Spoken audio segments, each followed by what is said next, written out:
setelah kalian mengetahui komponen-komponen apa saja yang akan digunakan pada praktikum ini, selanjutnya kalian akan mempelajari tentang operational amplifier atau OAMP, lalu gerbang logika dasar, serta penjelasan atau penyederhanaan dari KIMEP. Operational amplifier atau yang bisa disingkat dengan OAMP merupakan suatu solid state atau integrated circuit yang mau mengindra dan memperkuat sinyal AC ataupun DC. Berikut ini merupakan gambaran skematik dari OP-AMP 741 yang nanti kalian gunakan pada praktikum. Dapat dilihat dari skematik tersebut bahwa komponen tersebut mempunyai 8 kaki. Kaki pertama itu offset 0, kaki kedua inverting input, kaki tiga itu non inverting input, kaki keempat itu adalah VCC min, kaki kelima itu merupakan offset 0, kaki keenam itu output, kaki ketujuh itu adalah VCC plus, dan kaki ke-8 adalah no connection.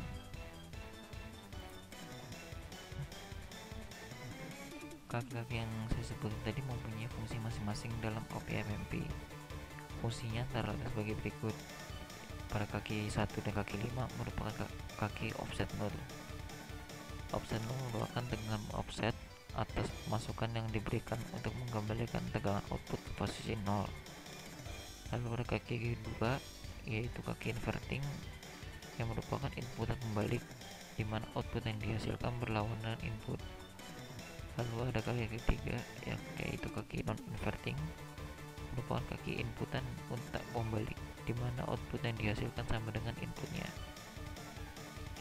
Kaki keempat dan kaki ketujuh mempunyai peranan yang sama, yaitu untuk mengaktifkan OP-AMP.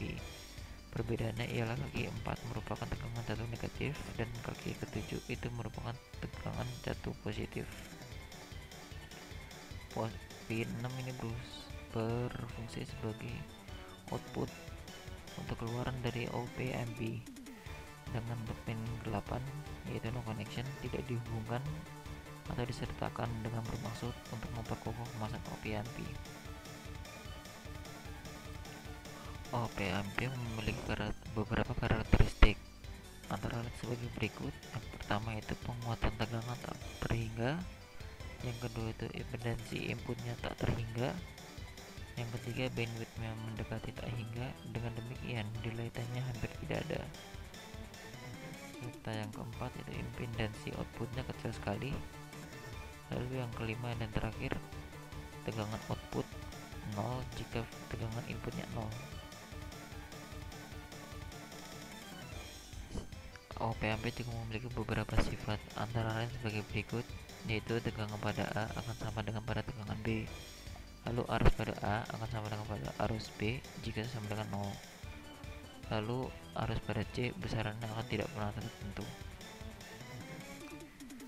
Modus penguatan pada OP-AMP yaitu pertama ada modus loop terbuka. Pada mode loop terbuka ini besaran penguatan tegangan adalah tak terhingga, sehingga besaran tegangan output hampir dan bisa dikatakan mendekati VCC atau max. Untuk mencari tegangan outputnya dapat digunakan rumus tegangan pada B bisa dikurangi tegangan pada A lalu dikalikan 90% VCC. Yang kedua ada mode loop tertutup. Pada mode loop tertutup ini besaran penguatannya tegangan ada besar tetapi tidak mencapai nilai maksimalnya dan dapat dituliskan sebagai berikut, yaitu AV kurang lebih dari max.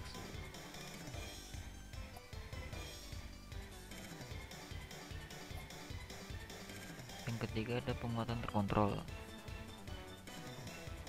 yaitu pada metode operasi penguatan terkendali ini besar penguatan pada dari OP-AMP dapat ditentukan dengan nilai resistansi, feedback, dan input, sehingga nilai penguatan tegangan pada metode ini dapat dituliskan sebagai berikut, yaitu hambatan pada ada F dapat dibagi dengan hambatan pada input, atau jika ditulis pada rumusnya itu AF sama dengan RF per Rin. Untuk rumus pada tegangan output dapat ditulis dengan minus RF per Rin dikali dengan Fin.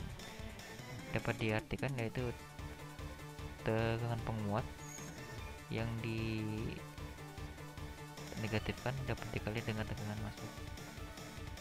Lalu selanjutnya ada penguatan satu.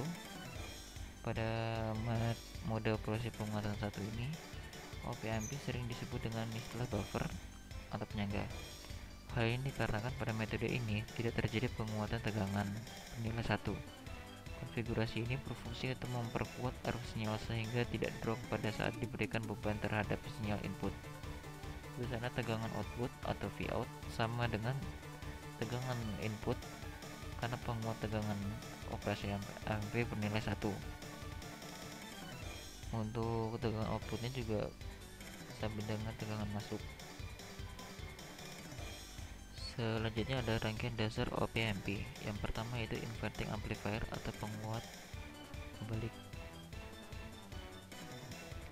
Pada rangkaian penguat pembalik ini, penerapan dari penguat operasional sebagai penguat sinyal dengan karakteristik sinyal dasar sinyal output memiliki fase yang berkebalikan dengan fase sinyal input. Pada dasarnya, penguatan operasional memiliki faktor penguat yang sangat tinggi, 100.000 kali pada kondisi tanpa rangkaian umpan balik. Dalam inverting amplifier ini, salah satu fungsi pemasangan dari resistor umpan balik atau feedback dan resistor input adalah untuk mengatur faktor penguat inverting amplifier tersebut. Dengan dipasangnya resistor feedback atau RF dan resistor input atau RIN, maka faktor penguat dari penguat pembalik dapat diatur dari 1 sampai 100.000 kali. Untuk dapat mengetahui tegangan output yang dihasilkan, dapat menggunakan rumus minus RF dibagi RIN dikalikan dengan Vin atau tegangan input. Lalu untuk rumus penguat tegangannya adalah RF dibagi dengan RIN. Lalu yang kedua adalah non-inverting amplifier atau penguat pembalik. Penguatan pembalik ini merupakan penguat sinyal dengan karakteristik dasar sinyal output yang dikuatkan memiliki fase yang sama dengan sinyal input. Penguatan pembalik tersebut dapat dibangun menggunakan penguat operasional karena penguat operasional memang didesain untuk menguat sinyal baik membalik atau putar membalik. Rangkaian penguatan membalik ini dapat digunakan memperkuat isyarat AC ataupun DC dengan keluaran yang tetap sefase dengan sinyal inputnya. Impedansi masukan dari rangkaian penguatan pembalik ini berharga sangat tinggi dengan impedansi sekitar 100 mega ohm. Pada gambar rangkaian dapat kita ambil bahwa dengan sinyal input yang diberikan pada terminal input non-inverting, maka besaran penguat tegangan rangkaian penguat tak membalik di atas tergantung pada harga RIN dan RF yang dipasang. Besar penguatan tegangan output dari rangkaian penguatan membalik di atas dapat dituliskan dalam pasangan matematika sebagai berikut, yaitu tegangan penguatnya adalah RF dibagi dengan RIN, dan untuk mendapatkan tegangan outputnya dapat digunakan rumus sebagai berikut, yaitu tegangan masuk atau Vin dikalikan dengan 1 ditambah RF per RIN atau tegangan input dikalikan dengan tegangan penguat. Lalu yang ketiga ada voltage follower. Rangkaian voltage follower ini merupakan rangkaian yang menghasilkan tegangan output yang sama dengan tegangan inputnya. Dalam hal ini seperti rangkaian common collector, yaitu penguatnya sama dengan 1. Fungsi dari rangkaian ini, peralatan elektronika adalah sebagai penyangga, di mana prinsip dasarnya adalah penguat arus tanpa terjadi penguat tegangan. Rangkaian ini dibangun dari sebuah operasional amplifier yang dapat dibuat dengan sangat sederhana. Rangkaian ini dari OP-AMP menjadi sangat sederhana karena tidak diperlukan komponen tambahan pada konfigurasi buffer non-inverting. Pada rangkaian di atas dapat kita ambil yaitu dengan menghubungkan jalur input inverting ke jalur output operasional amplifier, maka rangkaian ini akan memberikan kemampuan mengalirkan arus secara maksimal sesuai kemampuan maksimal op amp tersebut.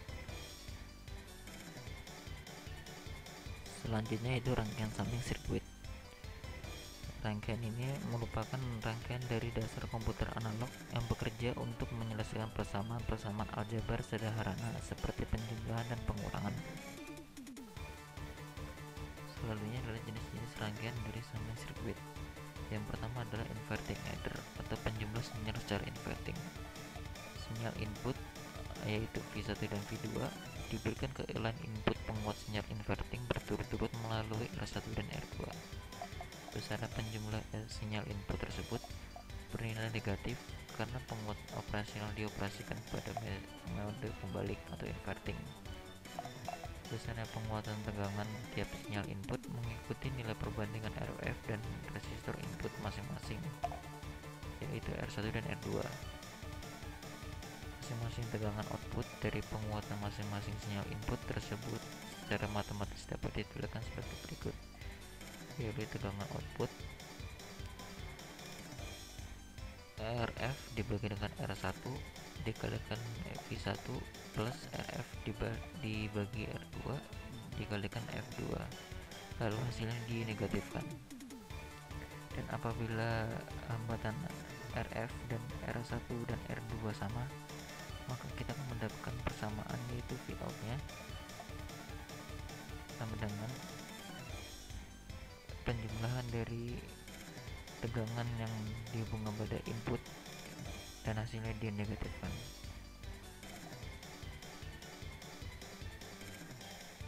Selanjutnya ada scaling adder. Rangkaian ini hampir sama dengan rangkaian inverting adder, tapi scaling adder mempunyai penguatan berskala. Hal tersebut dapat kita lihat pada besaran nilai resistor yang berskala.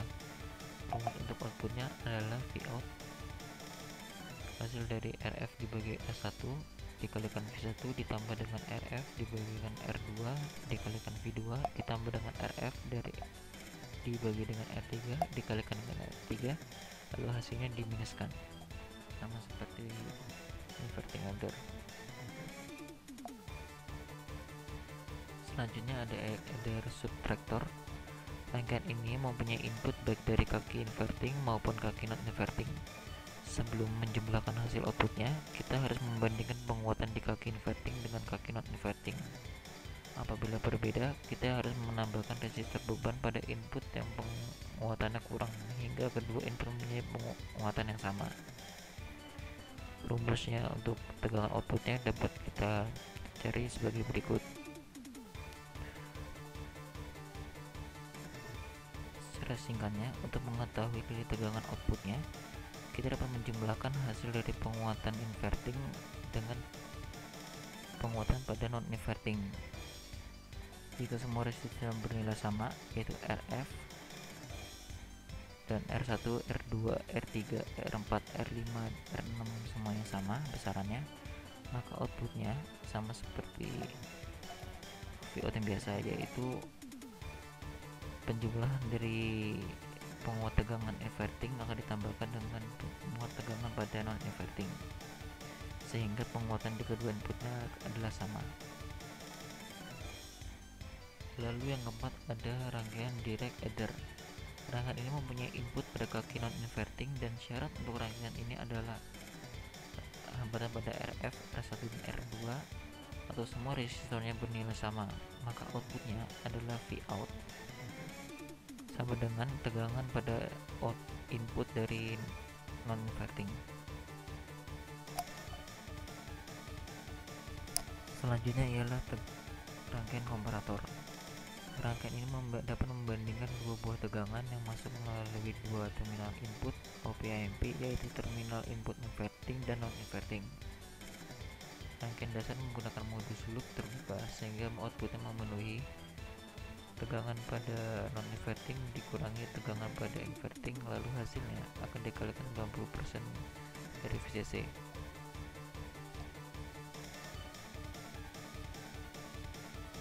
Pada gambar rangkaian kita dapat melihat terdapat dua buah lampu LED sebagai indikator hasil dari output komparator tersebut. Jika komparator tersebut menghasilkan menghasilkan nilai positif, yang artinya tegangan pada non-inverting lebih besar daripada tegangan inverting, maka lampu dari LED 1 akan menyala. Sedangkan jika nilai outputnya negatif atau jika tegangan pada inverting lebih besar daripada non-inverting, maka ia akan menghasilkan nilai negatif sehingga L2 akan menyala. Selanjutnya saya akan membahas tentang gerbang logika. Gerbang logika ialah suatu rangkaian logika dengan satu keluaran dan satu atau beberapa masukan. Sinyal keluaran hanya terjadi untuk kombinasi-kombinasi sinyal masukan tertentu, logika 0 dan logika 1. Gerbang logika terbagi menjadi dua, yaitu gerbang logika dasar, yaitu AND, OR, dan NOT. Lalu gerbang logika turunan, yaitu NAND, NOR, XOR, dan XNOR. Gerbang logika turunan adalah gerbang yang dibentuk dari gerbang logika dasar. Macam-macam dari gerbang logika dasar antara lain adalah sebagai berikut. Yang pertama adalah AND, disebut perkalian logika dengan simbol tanda perkalian atau titik yang dibaca dengan dot. Memiliki simbol sebagai berikut dengan truth table sebagai berikut. Inti dari gerbang logika ini merupakan jika keluarannya akan bernilai tinggi atau 1 jika bila masukannya bernilai tinggi semua. Selanjutnya gerbang logika dasar OR, disebut dengan penjumlahan logika dengan simbol tanda plus yang mempunyai simbol sebagai berikut dengan truth table sebagai berikut. Inti dari gerbang logika dasar ini, jika salah satu dari inputannya bernilai tinggi atau 1, ia akan menghasilkan output 1 atau tinggi. Tapi jika kedua atau semua inputnya memiliki nilai rendah atau 0, maka output yang dihasilkan akan 0. Selanjutnya gerbang dasar logika NOT, disebut dengan komplementasi logika atau inverse simbol dengan tanda petik.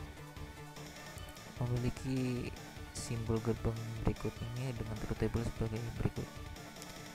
Rangkaian ini memiliki inti, yaitu hanya mempunyai masukan tunggal dan keluaran yang selalu berlawanan dengan masukan. Jika masukannya 0 atau rendah, maka keluarannya akan tinggi atau 1. Begitu pula sebaliknya. Selanjutnya kita membahas tentang penyederhanaan dari Karnaugh map atau key map.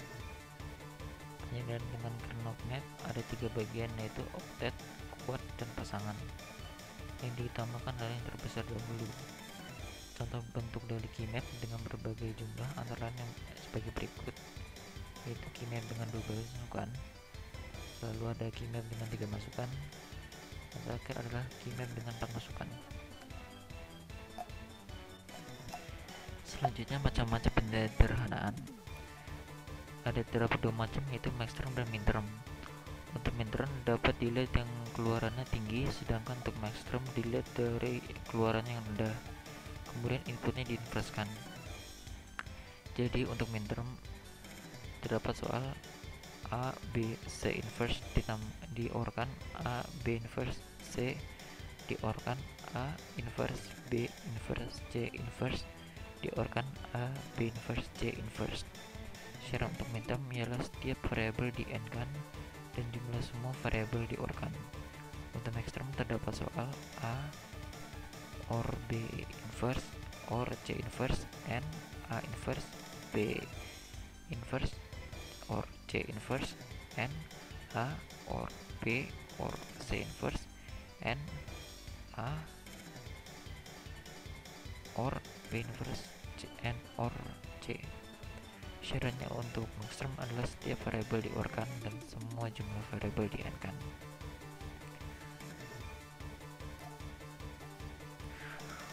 Untuk key map minterm, kita dapat menyederhanakan dengan cara membuat suatu tabel key map terlebih dahulu.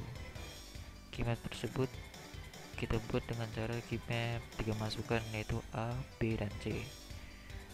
Ketentuannya adalah A inverse B inverse, lalu A inverse B, lalu AB, dan terakhir adalah A B inverse. Untuk yang ke bawah C dan C inverse. Untuk minterm yang kita lihat adalah yang nilai keluarnya tinggi, maka setiap variabel yang terdapat pada soal akan kita beri nilai suma tinggi atau 1. Variabel-variabel tersebut adalah A, B, C inverse, A, B inverse C, A inverse, B inverse, C inverse, dan A, B inverse, C inverse. Setelah kita masukkan nilai pada tiap-tiap variabel tersebut, maka yang kita harus lakukan adalah mengelompokkan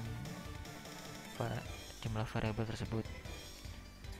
Seperti yang telah saya katakan tadi, penyederhanaan QMAP ada 3 bagian, yaitu oktet, kuat, dan pasangan, yang artinya kita dapat memilih ada 4 kolom, 3 kolom, dan 2 kolom. Setiap nilai dapat kita tumpuk hanya 2 kali saja, lebih dari itu tidak kita hitung. Pada soal untuk QMAP minterm ini terdapat 2 pasangan, yaitu AB inverse C dan AB inverse C inverse. Lalu AB inverse C, AB C inverse, dan AB inverse C inverse. Serta yang terakhir A inverse, B inverse, dan C inverse. Untuk menyederhanakannya, kita dapat membuang variabel yang nilainya berbeda, seperti pada contoh A, B, C inverse dengan A, B inverse, C inverse. Pada sejumlah variabel ini, semua variabel sama kecuali B dan B inverse, maka B inverse akan dihilangkan dan yang disimpan hanya A dan C inverse.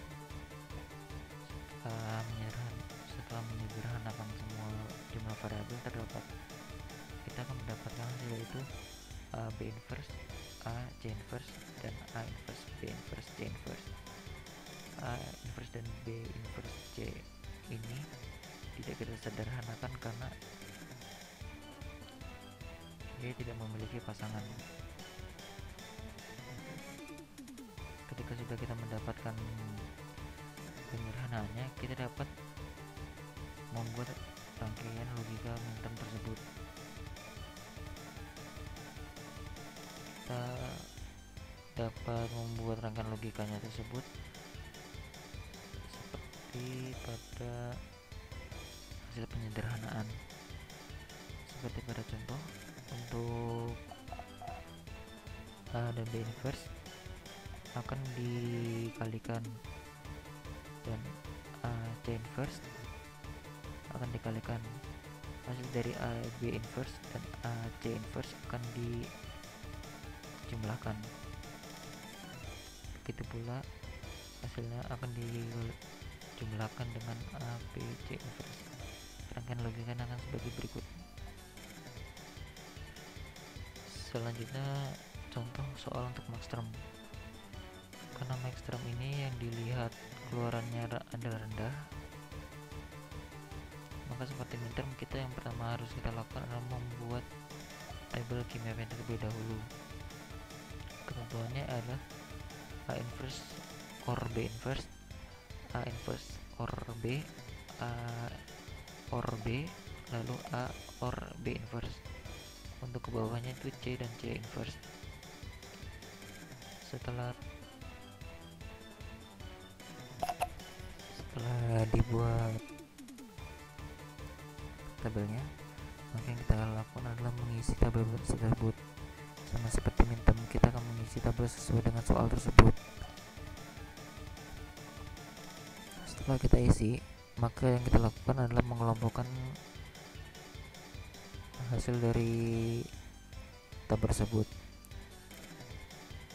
Hasil dari penyederhanaannya ialah A or B or C inverse, A or B inverse, and B inverse or C inverse.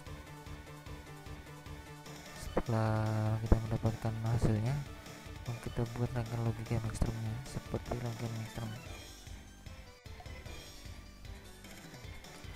Berikut ini merupakan contoh soal untuk penyederhanaan Gmap dengan soal Y A N B N C N D or A B N C inverse N D or A N B N C N D inverse or A N B inverse N C N D or A N B N C inverse N D inverse or A B inverse C N C N D inverse. Yang ditanyakan adalah buatlah tabel Gmap, cari output Y nya, dan buatlah rangkaian logikanya. Yang pertama kita lakukan adalah buatlah tabel Gmap dengan 4 masukan dengan ketentuannya A inverse B inverse A inverse B A B inverse, lalu untuk bawahnya C inverse D inverse C inverse D, lalu C dan D dan C dan D inverse. Setelah itu kita masukkan nilai-nilai sesuai dengan soal-soal yang telah ditanyakan. Setelah kita masukkan nilai-nilainya, kita mendapati bahwa terdapat dua jumlah variabel, yaitu A inverse B inverse, lalu A inverse maksud saya A inverse B inverse CD, A inverse B CD, lalu A B C D, lalu A B inverse C dan D. Lalu jumlah variabel A B C D, A B inverse C D, A B C D inverse, A B inverse C D inverse. Sama seperti sebelumnya, yang kita lakukan adalah menghilangkan setiap variabel yang memiliki nilai sama. Untuk variabel penjumlahan pertama, jumlah variabel pertama, hasil yang didapat adalah C dan D. Lalu untuk variabel penjumlahan kedua, yang hasil yang didapat adalah A dan C. Jadi untuk penyederhanaannya adalah C dan D or A dan C. Setelah didapatkan output Y nya, kita harus membuat rangkaian logikanya. Logika rangkaian dapat dilihat sebagai berikut.